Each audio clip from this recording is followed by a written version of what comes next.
When life gets unpredictable, preparation matters. In medicine, it's all about staying alert, ready for whatever comes through the door. On the road, it's no different. That's why Volvo designs vehicles to help anticipate risk, reduce harm, and protect lives. The Volvo XC90's advanced safety systems inspire confident decisions wherever the road takes you. The Volvo XC90, for life. Proud sponsor of the Pit Podcast. Learn more at volvocars.ca/safety. All right, welcome back to the Elias Makos Show. Our pleasure to welcome Pierre Poilievre into studio. He's leader of the Conservative Party, and I want to thank you for coming in studio. I mean, we got to talk a few weeks ago before the by-election over the phone. It's great to have you here in studio. It's great to be with you. Thank you. So there's a lot to talk about. There's a lot to get to. The first things first that I want to talk about. Now, the RCMP yesterday telling us that the Indian government orchestrated homicides, extortion in Canada in a bid to intimidate Sikh separatists. And of course, this has been a bombshell news story. And I'm looking at that and I'm trying to figure out, how do we get this country to a place where we don't succumb to foreign interference, and we don't have a country that politicians have to deal with pandering to cultural communities across the country? I look at recent history. You've got campaigns that are done in Chinese on WeChat in British Columbia. You've got the Foreign Affairs Minister telling Tom Mulcair, a contributor here, very candidly, look at the demographics in my riding when she's making policy decisions. So how do you avoid falling into a trap where you've got to make decisions based on different communities and not what's right for Canada? That's the million-dollar question. We have to get back to putting our country first.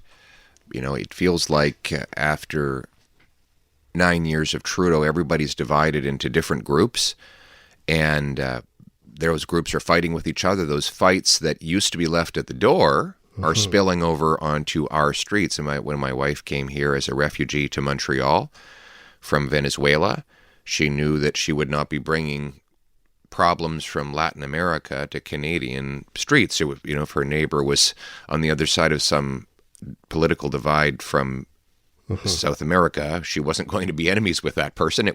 We're all Quebecers, Montrealers, we're all Canadian. And that's the way it used to be in Canada. That's why people came here, to leave those problems behind.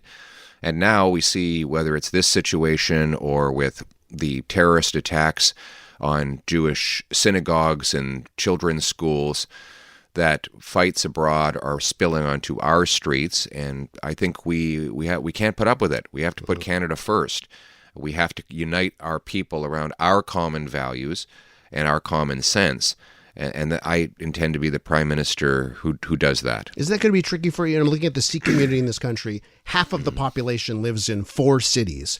So, how do you make sure that your MPs aren't making decisions, maybe not with Canada in mind first? What are you going to do to ensure that? Well, we're going to put together a platform that is common for everybody. Whether it's cutting taxes, balancing budgets, getting tough on crime and terrorism, those things, or moving bureaucracy to build homes that people can afford again. These are the focuses of my common sense platform. And we're not going to get off on tangents to pander to one group or another. And that's the approach that I will be taking. Should there be campaigning in languages other than English and French, let's say in the next federal election? I don't think there's a problem with speaking other languages or communicating different languages, as long as you're saying the same thing. What I would worry about is if you hear people saying something opposite in one language to what they say in another. That's what I think Justin Trudeau has done. For example, on the Middle East issue, he sends a group into a mosque and as liberals saying one thing, then he sends another group into synagogues and says exactly the opposite. And that kind of division is now metastasizing onto our streets in the form of violence. We also need to fix our broken immigration system. After 9 years of Trudeau, the system is totally destroyed. We have the best immigration system in the world. It brought people here to join the Canadian family, adopt a common set of values, get a job, contribute, work. Now, the population growth is 3 times faster than the housing stock growth.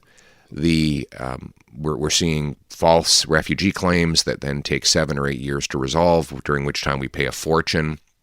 We see we can't keep up with the demand for housing. And of course, we see ISIS terrorists that Trudeau has allowed into this country. One that is apparently on a videotape before he came here, cutting up a human body in the Middle East. And then he came here, got citizenship under the Trudeau government, and plotted a terrorist attack in Toronto. Another ISIS terrorist came here and then plotted to go from Canada to attack Jews in New York. We need to restore sanity and common sense to our border and immigration policy to bring home the country we knew and still love. Does that mean just a slash of the number? Does it start with taking the number, reducing it by 2/3? Where do you start on that? The number has to go down. You can't grow the population by 3% while you grow your housing stock by 1%. It's very simple. Like we add about 1.5% to the number of homes in Canada every year, but we've been adding 3% to the population. No wonder we have a shortage. So the number of in population growth has to be capped. We have to get rid of the fraud in international student, temporary foreign worker, and the refugee program. And we have to get back to attracting people who can fill jobs and needs. And by the way, when immigrant professionals come here, they need to get a chance to write a Blue Seal exam to prove their qualifications so that the 20,000 immigrant doctors, 32,000 immigrant nurses can actually reduce wait times in our hospitals rather than driving taxis.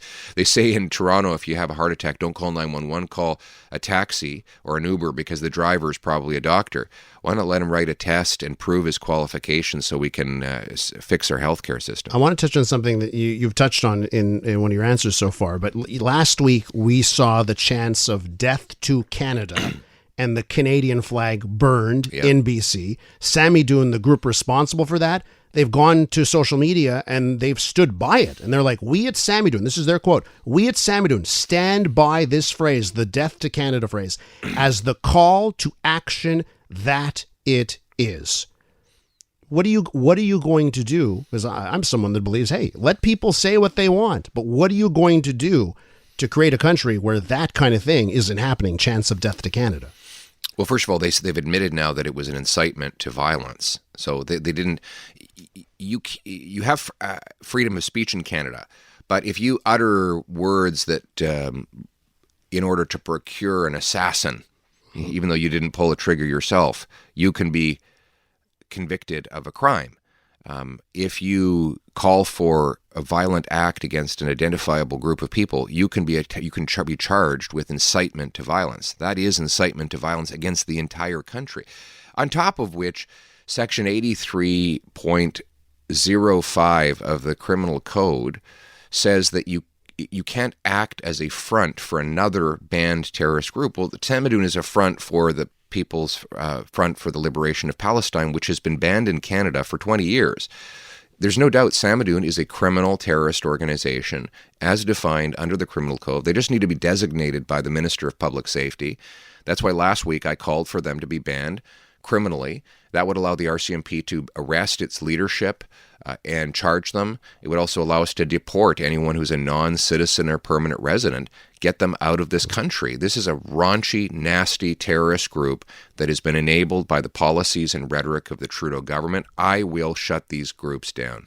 You're not the only federal leader that comes on this program. Yves-François Blanchet from the Bloc Québécois has been on this program now many times. One of the reasons he was on was to talk about hate speech. And their party, the Bloc, has tried to remove the religious exemption for hate speech, which is often used as an out. We saw it in the streets of Montreal where we had a preacher say terrible things, used Zionists and other words to call for the extermination of pretty much a whole group, and no charges were ever laid. So what about the religious exemption to hate speech? Would you do something about that? So I don't think there is a religious exemption to hate speech. I've read the Criminal Code provisions, and I think that what this individual yelled is a crime under the law today, and he has no religious exemption to get out of it. I think the problem here is that the police and the Crown prosecutors are not charging him. He should be charged because he has made a call for genocide, and that does not have a religious exemption. So charge him. So with that in mind, we haven't seen charges. I mean, it's every week, it seems, that there's a protest. There's no charges. I see terrible things. It's over and over and over. So what's the readjustment that's needed? Who's making those decisions where terrible things aren't being charged? I think it's the prosecutors that are not acting on what's in the criminal code. And then our police are drowning because we have a catch and release criminal justice system. They're spending all the time rearresting the same tiny group of offenders who commit literally a couple hundred crimes a year, each of them. So I'm going to repeal Trudeau's catch and release law. It's going to be automatic jail and not bail for repeat offenders. I'm going to get rid of house arrest and parole for violent repeat offenders and car thefts. We're going to secure the border with high-powered scanners to keep drugs and guns out and stolen cars from being shipped abroad. And we're going to ban hard drugs, shut down these awful drug dens they call safe consumption site. They're not safe. And we're going to invest in treatment and recovery to bring our loved ones home drug-free. Justin Trudeau, it's no secret now, the media reports that Justin Trudeau's facing a bit of a tough time internally, even with his own caucus. I'm seeing reports, and they talk about blue liberals, right? Blue liberals that are fed up with the prime minister. And I've heard you talk, last time you were on the show, you said, I'm going to govern as a centrist. Your word, centrist. And I've heard you say, I'm going to govern like the liberals and the conservatives in the 30 years before Justin Trudeau. I've heard you say that. With that in mind, these MPs that are part of the Liberal caucus who are not happy with the prime minister, who say they're blue liberals, are you going after these MPs? Wouldn't that be something if you were to go after them? If you truly want to govern as a centrist, and as the Liberals and Conservatives did for 30 years, don't you want those MPs on your team? We're open to it. I just point out they call themselves blue or business liberals, but they voted to double the national debt. They voted to hire another 100,000 bureaucrats. They voted to double the spending on outside consultants. They voted to raise capital gains tax on entrepreneurs during a jobs crisis, doctors during a healthcare crisis, home builders during a housing crisis. So I'm not sure how blue or centrist they actually are. They also vote to raise your personal income tax. My common sense plan is to cap government spending with a dollar-for-dollar law that requires we find $1 of savings for every new dollar of spending. That will help us bring down the deficit, inflation, and interest rates.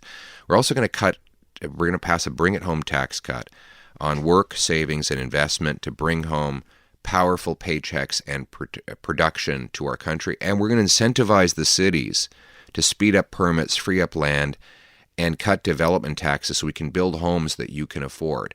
That is a common sense, mainstream, centrist approach that you would have expected to see from a Jean Chrétien, a Paul Martin, a Stephen Harper, or a Brian Mulroney. That was the common sense consensus that I intend to rebuild. To wrap up here for our listeners, our Anglo community here in Montreal, I've been watching the baseball playoffs, and I think I see Shohei Ohtani in your face, the two faces I see the most, the relentless advertising on traditional media outlets. What do you say to a voter in this city that feels abandoned by the federal parties? They feel like, you pander to Quebec, speaking of pandering, pander to the Francophone majority of Quebec, and they feel like they've been thrown under the bus. What's your message? Well, what has Justin Trudeau and the Liberals done for Montrealers, Anglophone, Allophone, or Francophone?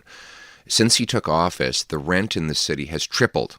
It's gone. Can you believe this? 9 years ago, when I was housing minister, the average rent for a one-bedroom in Montreal was $700.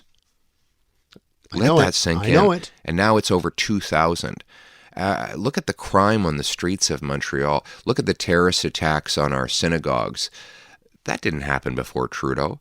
So if you've been voting Liberal because you thought, well, I'm a Montrealer and that's what you do, what are you getting for it? You see, it's clear what he's getting, but what are you getting? You're getting nothing. I'm asking Montrealers of all languages and backgrounds, vote for a common sense conservative government that will cut your taxes, that will fix the budget, that will get the homes built, and that will stop the crime so you can feel at home again in this country of ours. Hopefully we'll see you back in these studios sooner than later. I appreciate you coming in this morning. Great to be with you. That's Pierre Poilievre, the leader of the Conservative Party of Canada.